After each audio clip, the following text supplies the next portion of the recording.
So we're going to go ahead and get started. Welcome, everyone. Good afternoon. My name is Elizabeth Aloni, and I'm with Schneps Media. Schneps Media is the largest local news outlet throughout the New York metro area. We publish over 70 newspapers, magazines, websites, webinars, podcasts, and events throughout Queens, Manhattan, Brooklyn, the Bronx, Westchester, Long Island, and Philadelphia. Today, we're thrilled to be able to bring to you estate planning for global families, and we have quite the expert with us, Shannon Mcnulty, Esquire. Thank you for joining us, Shannon. Thanks, Elizabeth. So great to be here. Wonderful. Let me tell you a little bit about Shannon and her expertise. She is an estate planning lawyer in New York City. Shannon regularly counsels clients on the unique tax and estate planning issues that arise in the international context. She's spoken extensively on topics related to international tax and estate planning. Shannon received her LLM in taxation from New York University School of Law and graduated cum laude from Georgetown University Law Center. She's also earned her CFP designation from the Certified Financial Planner Board of Standards. We're very lucky to have you with us today, Shannon. So please tell me, who are global families and who's going to benefit from this presentation today?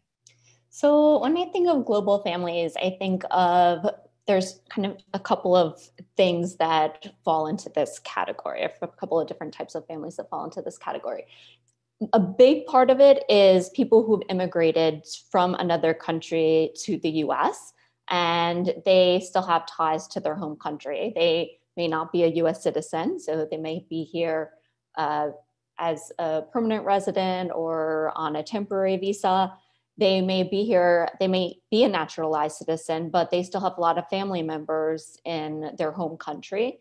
And other instances are where you have somebody who has assets in another country. So there are somebody who's left the US maybe and lives in another country. So basically people who have ties in either family or assets in more than one country. Great. And those do bring about different things you have to think about when you're planning your estate. Absolutely. It definitely creates a lot of more complexity than you have when you just simply have a domestic family. Got it. Well, I'm looking forward to diving into those. But before we do, what is estate planning and why is it so important? Sure. So estate planning, I think of it as if you have young kids, who's going to take care of your kids? Who's going to take care of your family? And what assets are you leaving behind? How are those assets being transferred? How are they going to be administered, especially if you have young kids? Who's going to be administering them? And then also, who's going to watch out for you if you become incapacitated? So if you are in the hospital and are unconscious, then who's going to be making medical decisions for you? Who's going to be managing your financial affairs? These are very important topics and things that maybe sometimes we don't want to think about, but we really have to think about, to protect ourselves and to protect our loved ones. So what are the difference in estate planning perspective for purely domestic families and for families that are spread out over more than one country? So there's a couple of differences. One is purely legal in terms of who can serve in certain roles. So often if we just have a domestic family, we can name our sibling, our mom, or anybody in our sort of our close circle as an executor, somebody to deal with the court. Basically, who's picking these things up? Something happens to you, you're not there anymore. Who's dealing with kind of getting the assets to who they're supposed to go to, and who's taking care of your kids? When you have a domestic family, those people are here. They're kind of more or less familiar with the system. They call a lawyer and these things can kind of be dealt with. It's better in any event if you have a plan, but it's not completely disastrous if you don't in most cases. If, on the other hand, all of those close people are not in the US, something happens to you and who's taking care of your kids? There's not a family member close by who's stepping in to do that, who is talking to the lawyer. Do they know what kind of lawyer who would deal with these things? Do they even know how to get in touch with a lawyer? And then on top of that, who can even serve in these roles to oversee the process of transferring your assets? So for the most part, in our country and our system of law, the transfer of your assets upon your death goes through a court, and it's called probate. That's the process that transfers your assets into the name of your heirs when you pass away. And it requires someone to go to the court and to make petition to the court, file certain documents, access assets from the bank, etc. In New York, that person has to be either a US citizen or a US resident. And so if you don't have a plan in place and those close people aren't here, then that's going to cause a big problem. And also, even if you're just doing and this is where kind of people can get into trouble if they're not going to a lawyer who's really familiar with these issues, or if they're trying to do it online, they're naming an executor who's in France, and that's not going to work. When it comes to when this plan has to go into place, it's simply not going to work. So that's why there are these differences between just a domestic family and an international family. Let me just ask you to clarify on this. When you say it's not going to work, what does that mean for the person? What are the consequences, I guess? That's a really good question. It means that the court's not going to approve that person to serve in that capacity. So, which means the court then is going to appoint their own person. And if there's nobody kind of stepping up, there's sort of certain people who are qualified. So if you need a US person, then the court is going to appoint sometimes the public administrator, who's the kind of state entity that deals with these things.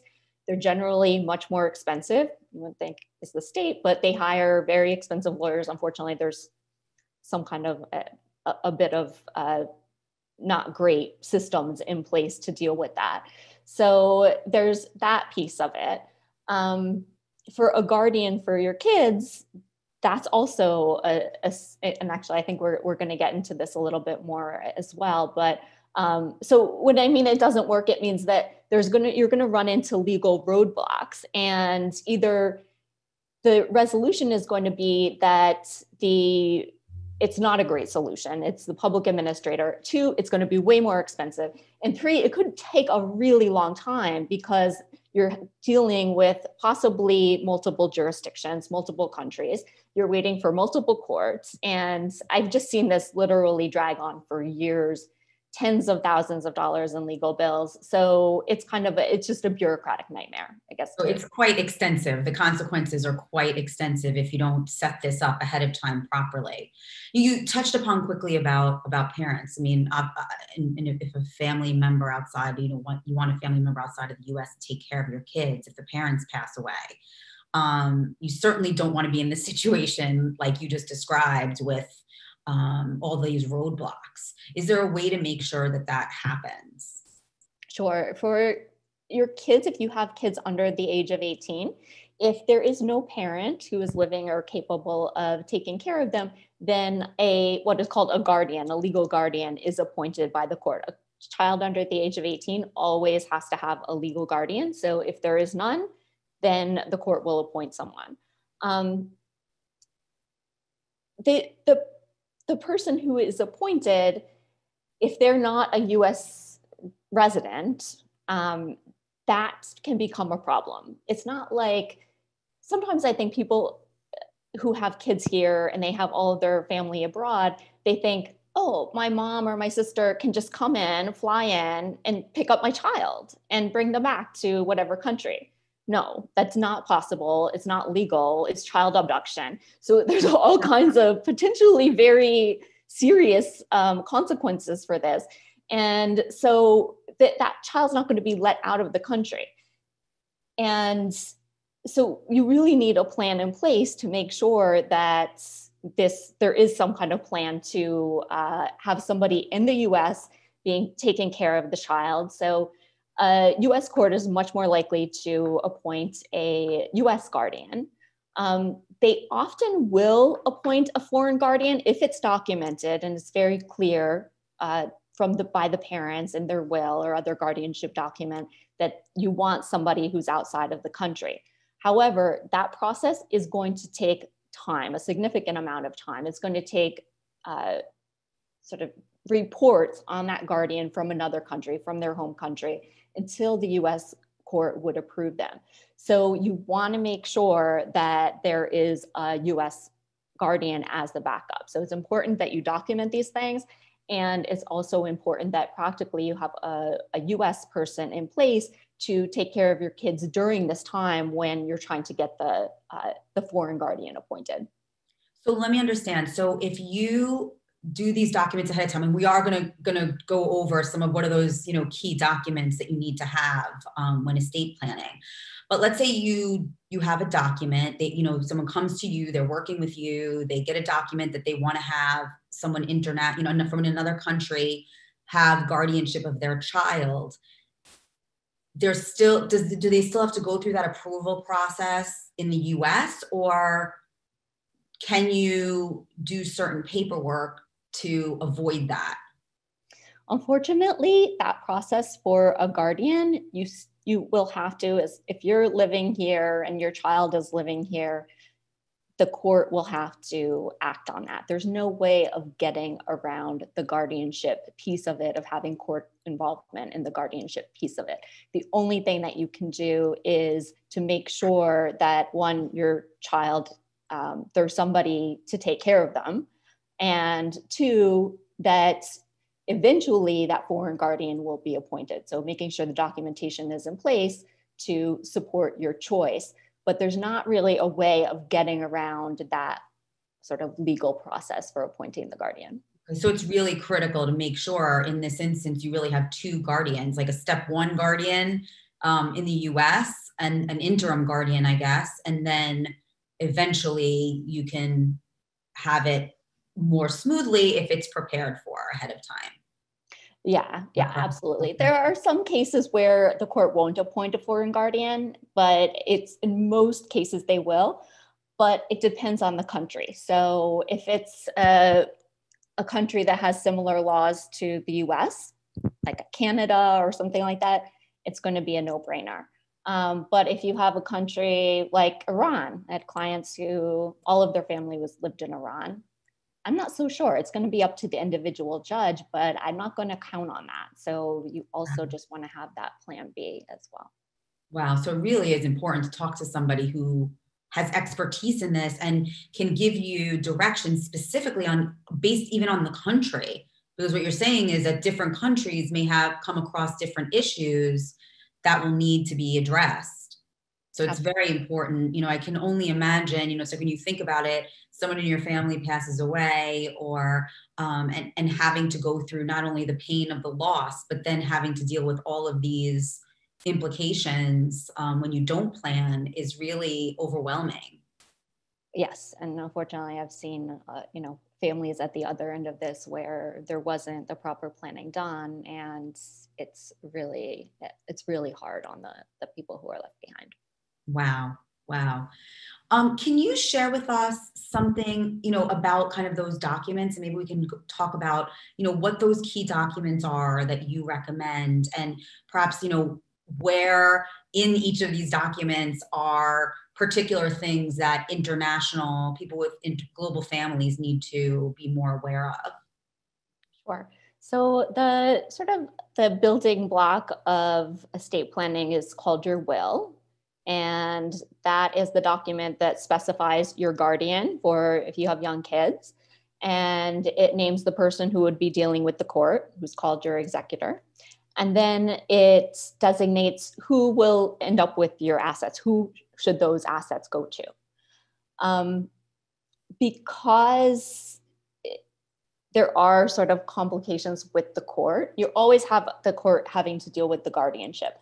But there are ways of getting around the court dealing with your assets. There are ways of setting that up so that they don't go through your will.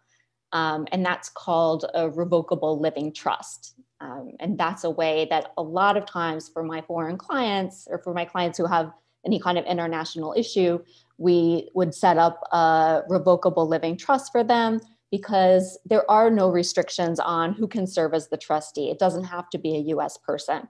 If you're leaving assets to somebody who's abroad, then there's not the kind of administrative burden and bureaucracy that is going to be required if it goes through the court. So that's often the best way of doing it. Even if you have just a domestic family, a lot of people do a revocable living trust just to avoid the court system. And we're especially seeing this now. It's always been, depending on the county you live and the state you live, it's always been a little bit more burdensome, more expensive, more time consuming for assets to go through the court. But we're now, in this past year, we've seen courts not even open. Right. And so people are waiting, there are families that are relying on money coming through a will, and they are not getting it. The courts weren't even open for 3 months, I think it was. And now they're still way, way backed up. Often some of these courts are backed up a long time anyway. So you can just imagine that's the backup that they're experiencing now. So having the living trust is really just a way to make it so much easier for your family. So that's something very important to explore, this revocable living trust. And I would imagine that when you have a global family that is more complicated to begin with, all the more reason why a revocable living trust would be very, very helpful to move things forward. Absolutely. Okay, that's great to know. What other documents are important for the estate? So, I mentioned earlier incapacity planning. So estate planning is not just if you pass away, it's also if you're just not able, if you're out of it, you're not able to make decisions for yourself. So one of the documents that we put in place to take care of that situation is a power of attorney. A power of attorney is a document that allows someone to access your finances. So it is a pretty powerful document. You have to be careful with who you are granting that to. But if you can just think about all of a sudden, you end up in the hospital, you're unconscious, and your mortgage still needs to be paid, your rent still needs to be paid, health insurance premiums still need to be paid. Who's paying all of those things? Who's taking care of them? And a power of attorney is the way to authorize someone to be able to take care of all of those things. And it's also important to remember that sometimes people think, oh, well, my spouse can just do that. And no, your spouse actually does not have capacity to legally sign for you for anything.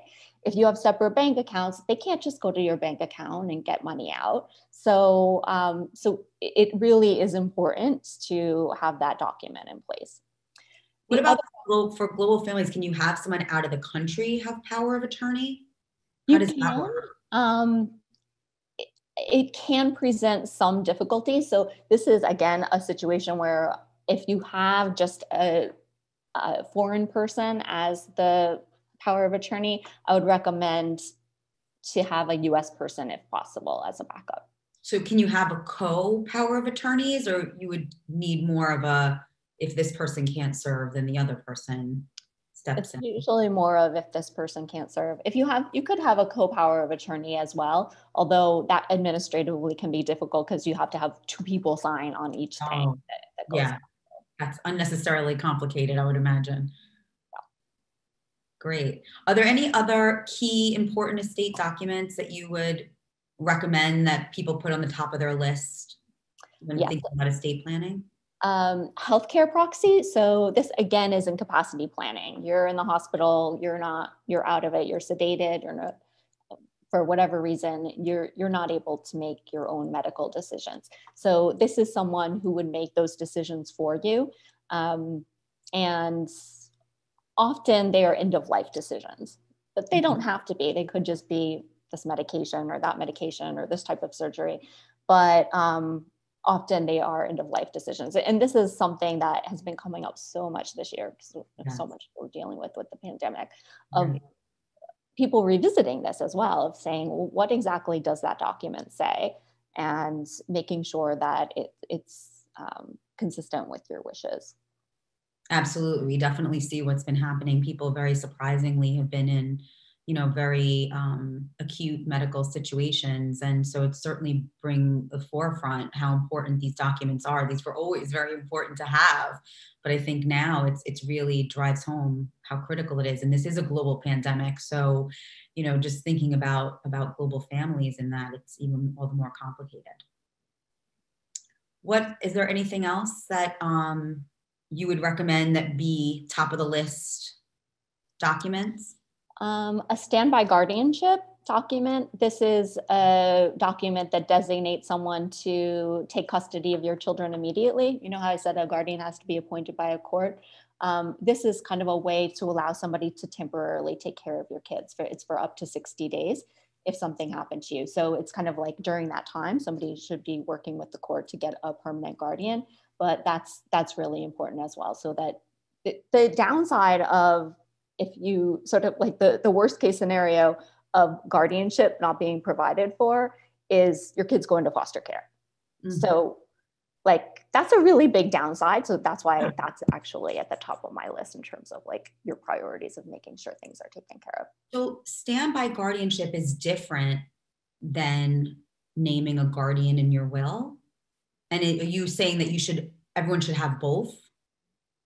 Yes. If you have minor children, I recommend you have both. So the guardian in your will has to be appointed by the court. Standby guardian can go into effect immediately, but it expires then after 60 days. So having both in place, the standby guardian is like a stopgap measure. Got it. So this way, in the time it takes for the will to be executed, you can make sure that your children are with whom they should be with. Exactly. Got it. Okay. That's really important. And you'd probably need something more than that if the person is international, because it could take more than 60 days to get that approved. Is that correct? Yeah. So in your will, this is where we would have in your will, you would have your primary choice of guardian, who might be a foreign relative. And then I generally would put in a will if pending the appointment of that person, if it's necessary for another guardian to be appointed, then you would put in there, designate who you would want in the US to fill that role. Okay, terrific. Now you mentioned here a separate plan for assets outside the US. Can you speak to that? Yes, so if you have assets outside of the US, then having a US will governing those assets could be very complicated.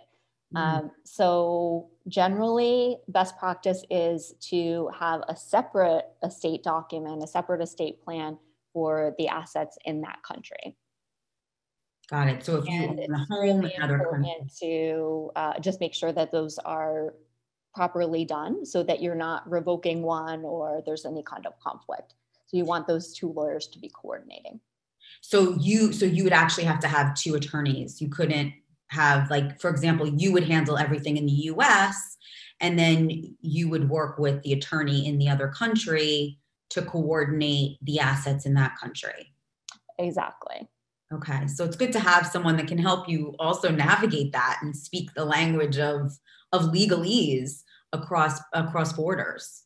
Yeah. And sometimes people have their assets in many, many different countries because they have been maybe traveling for work and they have bank accounts in various countries. And so you really want to kind of think about, is that necessary? And if it's not necessary, then just simplify things, just close out those accounts and bring them into, at most two different countries. And those are things that people can address with you when they meet with you too, is, how to, you're also a financial planner, so, and have that expertise, but, being able to give people that, advice about what to do with assets, that they have in other countries. And is it really necessary to keep it like that? Yeah, absolutely. When I meet with clients, I look at all of their assets, no matter where they are in the world, and then try to advise them to make sure that they have a comprehensive plan in place. And another thing that I think we brought up was the tax issues. So I was just going to ask you about that. Great. You read my mind. We have so much to cover. But just to kind of very briefly, there are a lot of tax issues that can come into play when you have international families and estate planning. So you do want to make sure that you're working with someone who can help you with those things. Even if you have somebody from out of the country purchasing, you have I have a lot of clients who their parents live outside of the US, and they might help them purchase a home. And then the parent's deed is on the name is on the deed. And if the parent passes away with US assets, there's a big estate tax on that. That's a really bad way to have the assets held. So you could end up with hundreds of thousands of dollars in estate taxes that were completely avoidable if they were just done if the transaction was done in a different way. So just if you have, people who are outside of the US, don't have them invest in US stocks, purchase US property without talking to a lawyer first. That's very good advice. And are there things that you can do to change that if someone has already, are already in this situation? Are there other pieces of advice you can give them? And I'm not saying give it to them right now because everything is so specific, but is that kind of advice that you could help people with about how to shift their assets so that they're making the best financial decisions? Yeah, so the best thing is to talk to someone before you do the transaction. But if you don't, then there are still ways there still may be ways that we can kind of fix that. Okay. So check with the attorney first, but if you didn't, you could still reach out and get some assistance. What about a person's immigration status? How does that affect their estate planning? Yeah, so it definitely affects it. So for two perspectives. One is, where is your estate being administered? So it has to be in some jurisdiction's law. It has to be in some jurisdiction. Which law is going to apply? Which court is governing? And that's going to be in the place where is your permanent home, basically, is the legal way of it's not the legal way of saying it, but that's practically what it means. Is your permanent, what is your permanent home? So if you're a permanent resident in the US, it's going to be the US and whatever state. It's actually even state specific. So where's your primary residence? That's going to be the place that determines it governs the disposition of your assets. And then the other piece of it is tax reasons. So if you're a permanent resident, if you are here on a temporary visa, if you're a naturalized citizen, all of those different statuses have different tax rules that apply to them for estate tax purposes. So it does have a pretty significant effect on how your estate is administered, and also the taxes that may be imposed. Okay, that's really good to know. We have so many incredible questions, but before I get to them, what I'd love for you to do is always interesting to me, is that, what is kind of a jewel, maybe what is like a tip, a takeaway that our audience can have that, you might share with like friends, family, that crystal tip. What would that be? I know there are so many, but maybe there's a special takeaway that you really want to drive. I think it's really like, get professional help. It's so important. I know there are legal Zoom and there's all kinds of things that are attempting to shortcut this and try to do it yourself. In some cases, for people who have really, really simple situations, that could, sometimes it's a good solution. It's not if you have any kind of international wrinkle in your situation, then you really want to stay away from them. Okay, so that's really good advice, is that, estate planning is difficult for a layperson, and everyone should get help with this. I mean, I know personally, I finally got my estate planning done, and I know what a weight it was off my shoulders, just knowing that was planned. But also adding that wrinkle of having a global family and dealing with, cross-border situations, all the more reason why speaking to someone who can help you and make sure that you don't make mistakes is so really critical. So that's definitely an important takeaway for sure. Yeah. I have also just making sure that that person has experience with international clients as well, because not every estate planning lawyer is going to be able to advise you properly on all of these issues.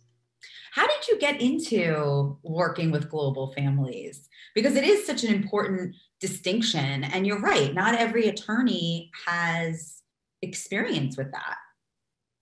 Yeah, I majored in international studies in undergrad. And then when I was working for a big law firm after law school, it focused on international clients. And so that's really how I ended up working with, I would say, probably 70 to 80% of my clients have some kind of international aspect to their planning. It makes so much sense because, America really is a melting pot. People are connected to other people around the world. So having that expertise is really critical. Especially in New York. I mean, there's so many immigrants in New York, which is wonderful. That's why it makes it such a special place. And it's just great to be able to help people because there are all of these kind of pitfalls, to be able to guide them through this process. That's great. That's great. Well, I have a lot of questions. May I jump to some of the attendees' questions? I have a couple questions about NRA. How much can and I don't know what that is. Maybe you can. Non-resident alien. Yeah. Thank you. Thank you. Thank you. See, this is why you need someone who knows about international law. The question was, how much can an NRA give to a U.S. citizen child without triggering tax filing requirements? Is that in your wheelhouse? Yeah, I believe it's $15,000 a year. And after that, if it's that's like for gifting, and then for, you can gift an unlimited amount of non-US assets. So if it's a non-resident alien, and I'm just going to call it a non-resident, a non-US resident, they can gift an unlimited amount to you, to a US person. But you have to report it. It's really important that you report it, because if you don't report it to the IRS, then you will get penalized for it. So just make sure that you do the appropriate reporting. And then there are also, once it goes to you, it could be taxed after that. So you do still want to get some advice on kind of how is best for a non-resident alien to make that gift or that bequest. Okay, thank you. Another question about NRAs is, what is the estate exemption for NRAs when leaving an estate to a citizen child? And they wanted to know, is it really below 100,000? So it's unlimited if it's non-US assets. If it's US assets, the exemption is only 60,000. So that's why I had mentioned earlier, if you're not a US resident or US citizen, don't buy US property, don't buy US stocks without getting advice first, because they're going to be subject to a 40% estate tax with only the $60,000 exemption. Got it. Okay. So someone else wanted to know, to clarify, it's advisable to appoint someone who is a U.S. resident as an executor, even if you're residing outside the U.S.? No, I'm sorry, that might have caused some confusion. If you're residing, kind of a lot of those things that I was talking about were assuming that their permanent home was in the US. And that's where your estate and all of these things is going to be taken care of. If you're outside the US, it's going to depend on that country's laws. So whatever their laws are is going to govern the guardianship and the transfer of your assets, with the exception of assets that may be like in the US, then there may be different, that those may be covered by US law. Got it. Thank you. Another question about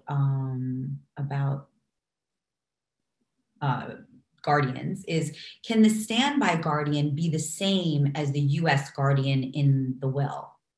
Yes, and that usually is. Okay. That's probably best for the kids, right? To continuity. Another question, if relatives living in another country have U.S. assets, a house property, they should get a U.S.-based attorney. Do they also need an attorney from their country?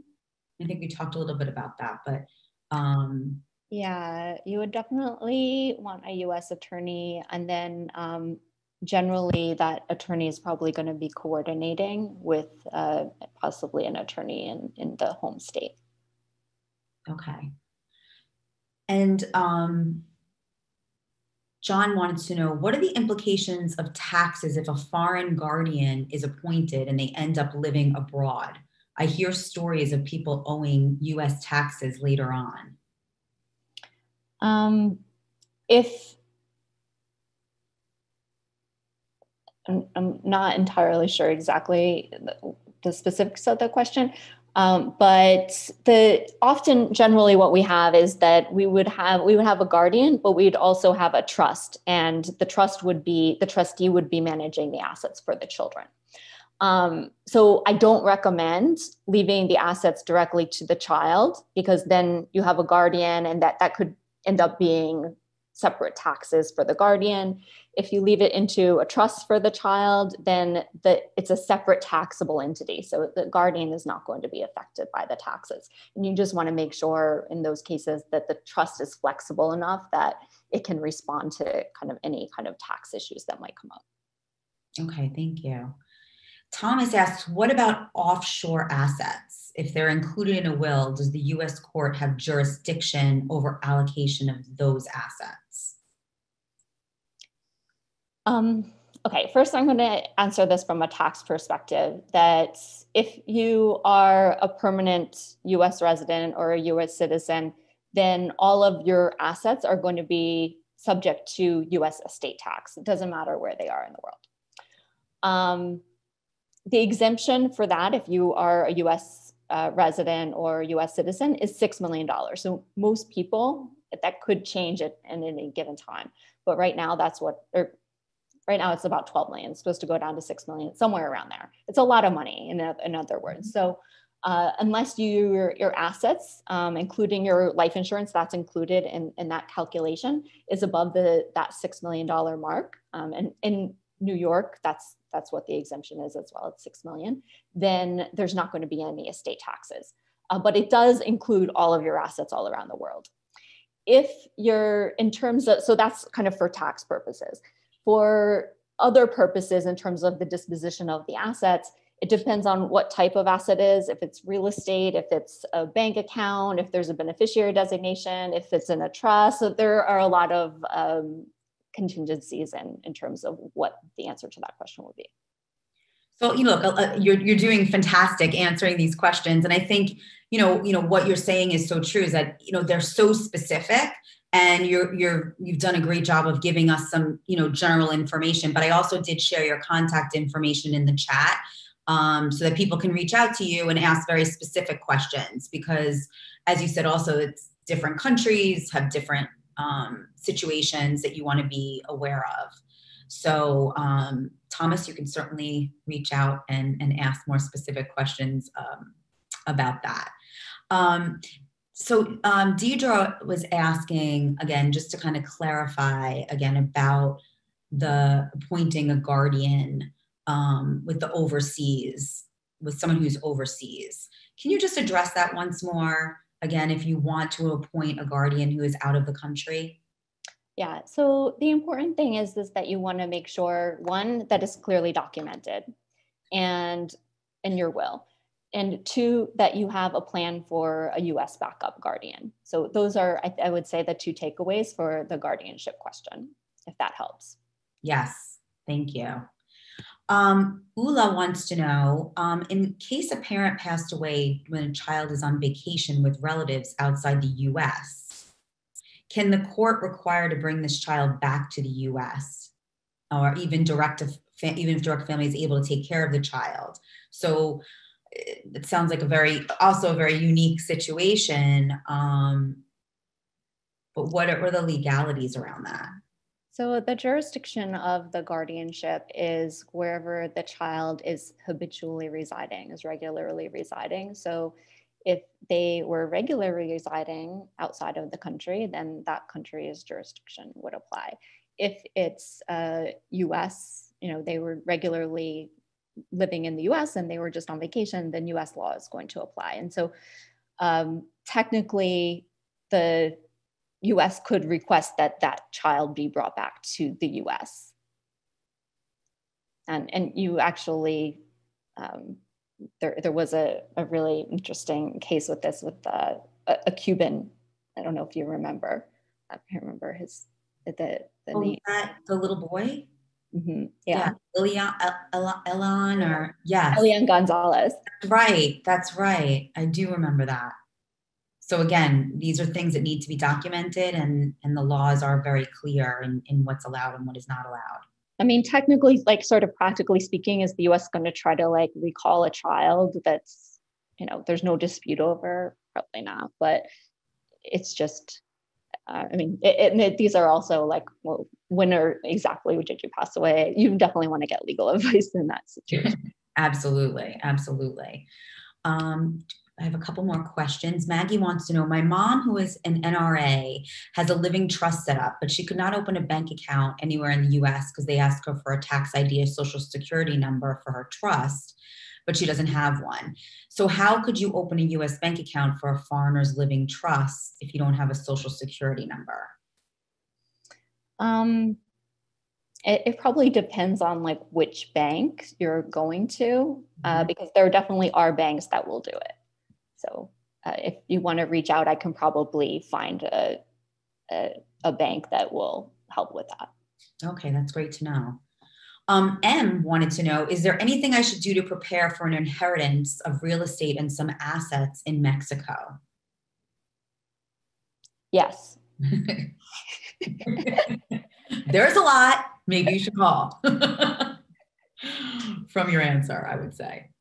Yeah, that is probably, it really depends on a lot of things. So I would say definitely you want to get some advice on exactly what assets these are and what the best way is of planning for those. Terrific. So that's really exact question. M said, thank you. I think that's a great example. Here's a perfect way to be able to go about it, is knowing that you have an inheritance coming and making a plan around it so that you can make sure it's protected and you're doing everything you can do. Could you, for us, just review the top documents that everyone should have for estate planning? Mm-hmm. Sure. So a will, a living trust, a power of attorney, healthcare proxy. If you have young kids, you want to standby guardianship. And then I would just say that if you have assets outside of the US, then there may be other documents in that country that should be done. Okay, thank you so much. This has been so informative, and I feel like it's a great jumping off point for everyone to know about how critically important it is to get these documents in order, and how important it is to have a professional with experience to be able to guide you through this process, especially when you're a global family dealing with estate planning. So thank you so much. This has been wonderful. I did share your contact information, and we will send out an email in 24 hours. And that will have your contact information there as well. So I encourage everyone to please reach out to Shannon, and she can answer your questions specifically. And thrilled that you were here. We did record this webinar, and it will be available on the Schneps Media YouTube channel within 48 hours. So you can watch it again. You can share it with family and friends. And Shannon, thank you so much for spending this time with us and educating us. We're getting so many thank yous through the chat. Everyone thanking you for this time and this valuable information. Really so very important. Thank you so much, Elizabeth. And I'm so glad that if I could help that, even just through this webinar, to be able to help people understand these issues. You certainly did, and I truly appreciate it. Thank you, everyone, for joining us today for this webinar about estate planning for global families. Please, someone already said you have helped.